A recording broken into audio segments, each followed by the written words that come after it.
A história de Jesus toca a todos. Mesmo que não creias, vives num mundo onde seu nome ecoa no calendário. Está nos feriados e até no modo como falamos do bem e do mal. Suas ideias, perdão, ajuda, humildade, tornaram-se padrão para milhões. Vamos contar de onde ele veio, o que disse e por que foi executado. Sua história tornou-se a mais influente do mundo. Tudo sem pompa, de forma simples e honesta. Assim entenderás como um homem mudou o rumo da história.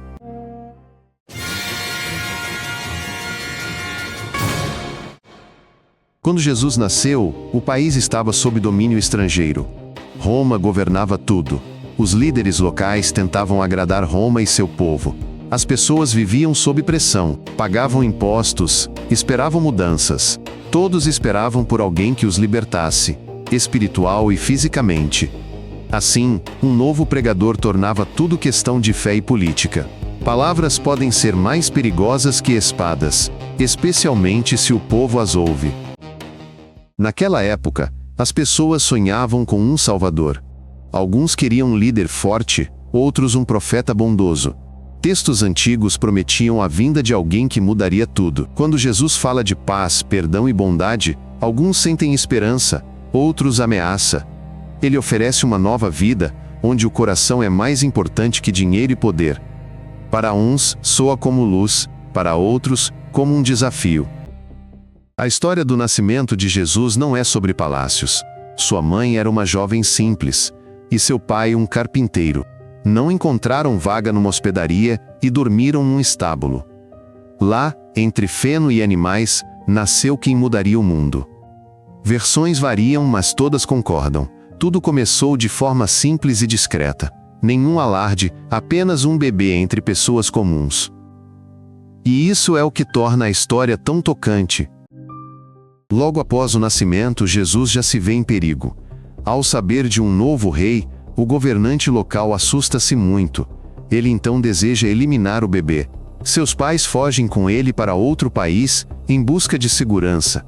Esta parte da história nos lembra algo. As maiores esperanças nascem por vezes do medo e da fuga. Contudo, a família retorna. Eles vivem em paz, longe da capital. Jesus cresce como uma criança comum. Ninguém ainda imagina seu grande destino.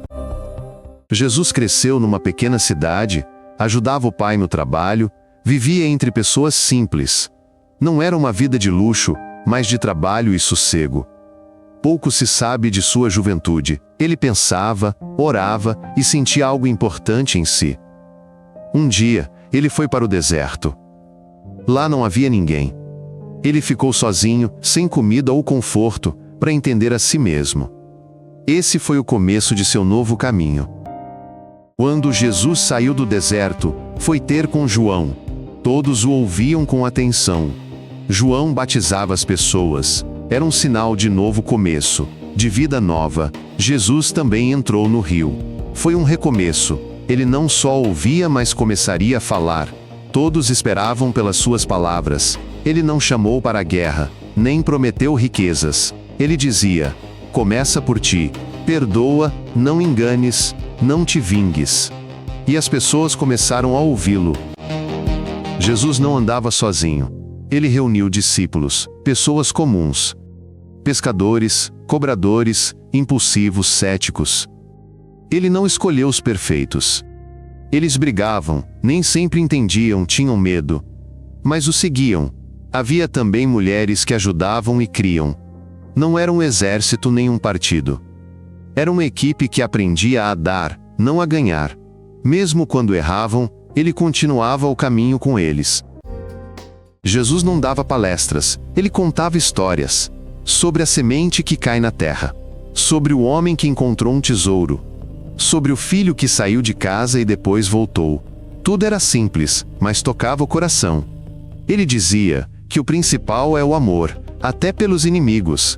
Que o pobre pode ser feliz. Que quem perdoa é mais forte. Essas palavras pareciam estranhas, mas tinham algo inesquecível. Dizem que Jesus curava doentes, ajudava cegos a ver e alimentava famintos. Com uma palavra acalmava a tempestade. Ele não fazia espetáculos. Suas ações eram resposta à dor próxima. Onde as pessoas sofriam, ele ajudava. Para uns era um milagre. Para outros, motivo de medo. Pois quem muda as regras assusta quem está habituado ao poder. Multidões começaram a ouvi-lo. E onde há multidão, há alarme para os que governam. Quanto mais pessoas ouviam Jesus, mais os poderosos se iravam. Ele ignorava as regras deles, expunha mentiras, discutia abertamente, principalmente ao expulsar mercadores do templo, o local mais sagrado. Isso era um desafio. Ele dizia que o amor superava rituais e a verdade valia mais que o status. Para o povo, era mestre, para o poder, uma ameaça. E isso tornou-se perigoso. Pois se não o parassem, algo maior começaria. Ele entrou na cidade para a festa, e as pessoas gritavam: "Salva-nos!" Esperavam que ele fosse rei. Mas ele não tomou o trono. Em vez disso, falou, orou, comeu com os discípulos. Na ceia ele partiu o pão e disse: "Lembrem-se de mim." Não foi uma refeição comum, foi uma despedida. Tudo caminhava para o fim. Alguns esperavam um milagre, outros a prisão. Ele sabia que tudo acabaria em breve. E ninguém entendia o que viria a seguir. Um dos discípulos, Judas, o traiu. Em silêncio, sem gritos, apenas trouxe pessoas onde Jesus orava. Beijou-o para indicar quem deveriam prender. As razões são controversas: dinheiro, medo, decepção. Mas o fato permanece. Não foi um inimigo que o entregou, mas um amigo. Isso torna a história especialmente dolorosa. Pois a maior dor não é um golpe externo, mas um de quem estava perto. Jesus foi preso à noite. Primeiro, os locais o interrogaram, depois o levaram ao governador. Ele não se defendeu. Foi acusado e condenado à mais cruel execução, a crucificação. Foi público, humilhante, terrível. Era assim que executavam os rebeldes. Ele morreu numa colina, onde todos podiam ver a dor. O corpo foi colocado numa caverna e selado com uma grande pedra. Tudo tinha acabado. Os discípulos se dispersaram. A esperança, parecia, tinha morrido com ele. Poucos dias depois, as mulheres foram ao sepulcro e o encontraram vazio. Alguém disse: "Ele ressuscitou." Depois, os discípulos contaram que o viram, falaram e comeram com ele. Essas histórias inspiraram alguns e geraram dúvidas em outros. Para os crentes, é a vitória da vida sobre a morte. Para outros, é um mistério. Mas esses relatos foram o cerne de uma nova fé, que cresceu rápido, apesar do medo e do perigo. Após isso, os discípulos se uniram e contaram o que viram. Primeiro em sua cidade e depois mais longe.